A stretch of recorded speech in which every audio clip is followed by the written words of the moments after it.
We'll be doing quick revision of working of institution for class 9th.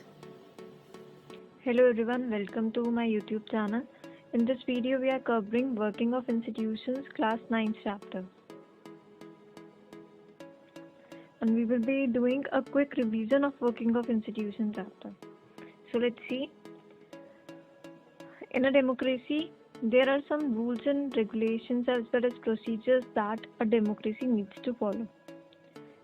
If you are working in an institution, then you need to follow rules and procedure for the same.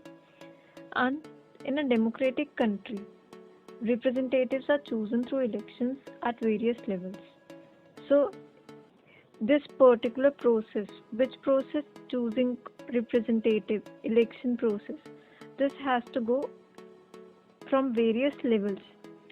Now for example, in the chapter we have given a government order. What is a government order?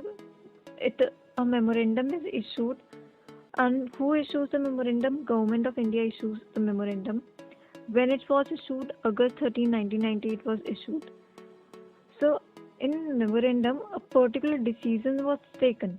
This particular decision could not have been taken by a single person. क्यों? क्योंकि such big decision involves signing of the document by various departments. So such a big decision could not have been taken by person who signed the document.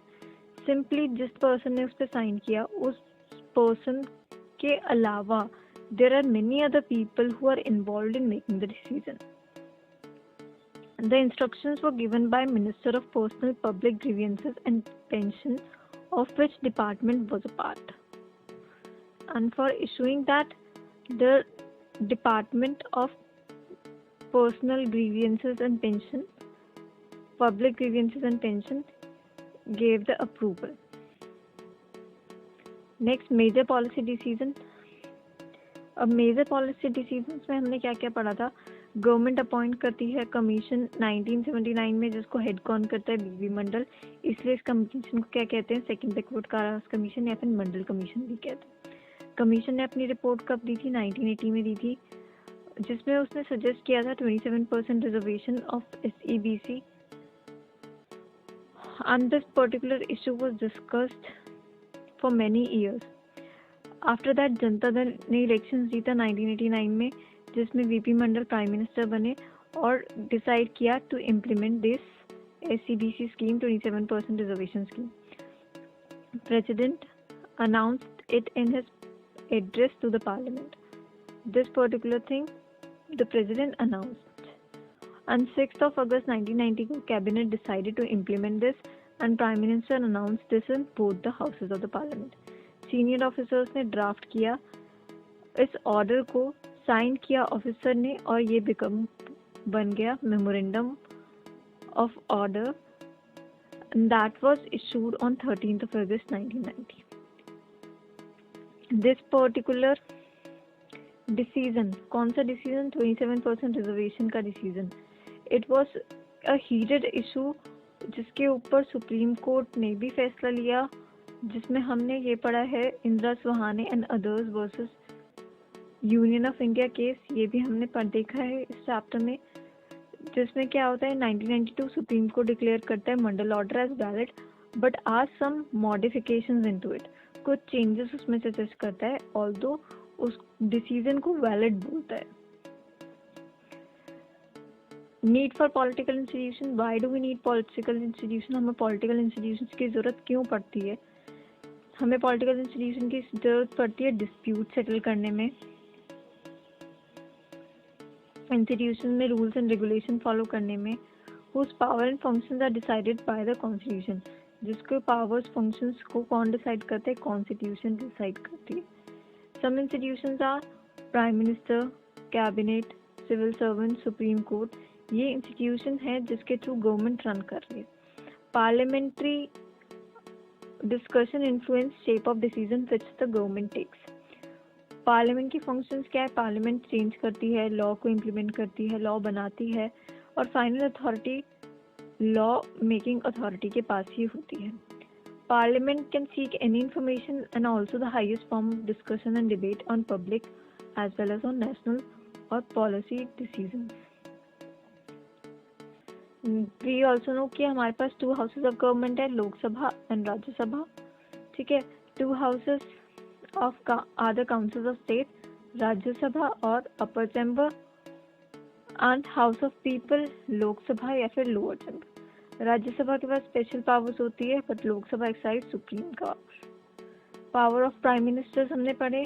Power of prime ministers क्या होते हैं? Chair cabinet minister होता है prime minister. Prime minister can control the external affairs. सारे ministers जितने भी होते हैं वो प्राइम मिनिस्टर के अंदर एक काम करते हैं। डिस्प्यूट सेटलमेंट का काम भी कौन करता है? Prime minister. जब प्राइम मिनिस्टर क्विट करता है तो entire ministry also quits. Next we have president. President के functions. President head of state होता है। He has nominal powers. सारी की सारी फंक्शनिंग जितनी भी होती है प्राइम मिनिस्टर के हाथ में होती है, and the decisions are passed on by the president. President although has all the powers, president के पास सारी पावर्स होती हैं, only on the advice of council of ministers, but वो काम करता है काउंसिल ऑफ मिनिस्टर्स की एडवाइस पे। ठीक, जितने भी बिल पास होने हैं पार्लियामेंट में, जितनी भी ट्रीटीज एग्रीमेंट्स गवर्नमेंट हुए हैं या फिर गवर्नमेंट का कोलेशन होना है, all these are passed by the president itself. Now comes judiciary. Judiciary में कौन है? Supreme court, high court. So judiciary the highest court is supreme court. उसके अलावा सुप्रीम कोर्ट के अलावा high court, district court, these are also there in judiciary. तो judiciary basically we have also studied in class 8। Judiciary 3 levels की होती है, supreme court, high court, and this is district court. Supreme Court is the highest one. Highest decision making authority Supreme Court के पास ही होती है. Next is judicial review. Supreme Court, High Court can determine constitutional validity, any legislation or action of the executive in the country when it is challenged before them. Judicial review में हम ये पढ़ते हैं कि सुप्रीम कोर्ट और high court, ठीक है, दोनों ही में ही चैलेंज कर सकते हैं हम। इन केस वी फाउंड कि हम सेटिस्फाइड नहीं है तो हम हाई कोर्ट से किसके पास जाते हैं? सुप्रीम कोर्ट के पास जाते हैं। Public interest litigation, as per directives and judgments, public interests and human rights need to be protected by the court. So any violation to the public interest by government actions can be taken by the court. Constitutional power of judiciary. Judiciary की क्या powers होती हैं? Supreme court, high court के पास power होती है कि वो constitution of the country में इंटरप्ट कर सकता है। They can declare any law of the legislature as invalid. ठीक, they can also determine constitutional validity कि constitution valid कितना है और कितना नहीं है in a legislation, जिसको हम judicial review भी बोलते हैं। Supreme Court has also ruled that can core or basic principle of constitution cannot be changed by parliament. Supreme court हमें ये भी बताता है कि बेसिक प्रिंसिपल कॉन्स्टिट्यूशन के सिर्फ पार्लियामेंट चेंज नहीं कर सकते हैं। Judiciary acts as a fundamental rights. Judiciary हमारे फंडामेंटल राइट्स को भी प्रोटेक्ट करने में हेल्प करता है। Thank you for watching the video. Till then, see you in the next video. Don't forget to like and subscribe to the channel Educational Tubes.